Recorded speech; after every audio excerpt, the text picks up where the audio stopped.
echoes of the unheard. I hear the crackle of time, snap, pop, like bones breaking beneath bootstraps in a country that told me to pull myself up with none. We walk on concrete dreams laid by calloused hands that bled brick blood into the pavement. Yet they still call us lazy, say we're crazy, and claim our history hazy. But I remember the sound of sirens serenading the silence after another soul was sent 6 feet into solemn slumber. Another brother boxed in, locked out, or laid flat. Facts. I hear the whip of my wife's tongue, scripture stitched in spirit slung, slinging verses like David did stones, reminding me I come from kings and kingdoms crushed, but never conquered. See, the past don't pass. It parades, wearing new faces with ancient intent. They lynch now with laws, penal codes penned in poisoned ink, and the gavel gurgles like a clogged drain from the drip, drip, drip of justice, slowly leaking through cracks carved by corruption. But oh, we got rhythm in our resistance. We make boom bap beats out of broken hearts, rap redemption over rubble, compose courage from chaos. We clap back with cadence. We are the children of the caged and crucified, baptized in fire and fluoride tap water, sipping sorrow out of solo cups while singing "Ain't No Sunshine" when hope is gone. Yet we dance, in spite of, because of, the hell we've waltzed through barefoot. Click, clack, boom, boom, bang. That's the language of our Black Symphony. Still they ask, why you so loud?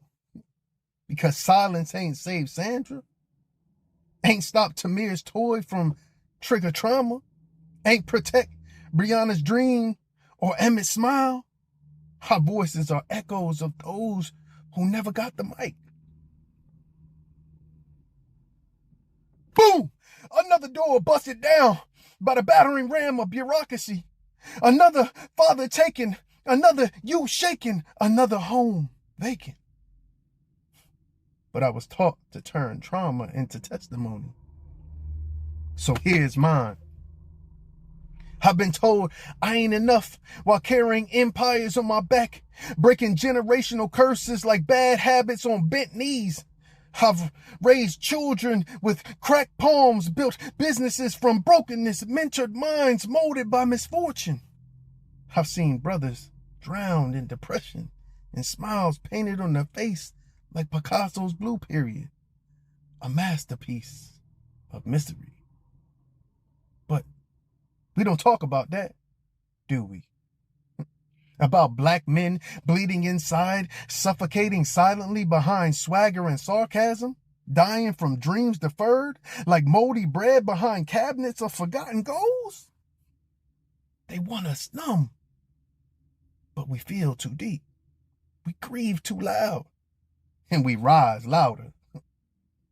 This is for the father doing 25 to life, for trying to feed his kids, for the mama counting pennies in a parking lot of promises that never paid out, for the teen flipping burgers while dreaming of flipping scripts.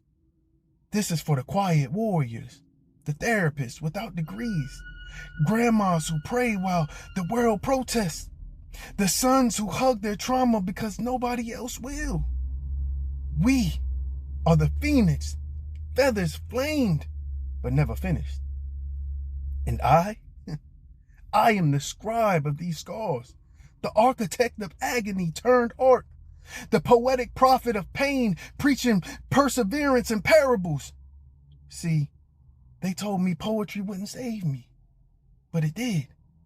Gave breath to my buried brilliance, gave sound to my silence, gave power to my pen. So I write, not for applause, but for awareness, not for trophies, but for truth, not for fame, but for freedom. Boom, bang, clap. That's the sound of chains being broken by bars laced with purpose. We don't forget, we don't forgive easy, but we forge forward, one verse at a time, one breath at a time. We, the symphony of the stifled, the chorus of the condemned, and the lullaby of the lost, still singing. Don't allow for those sounds in your ears to keep on ringing. Live life, be bold, and let your story be told. And these are the words of the Poetic One. So let it be written, so let it be done.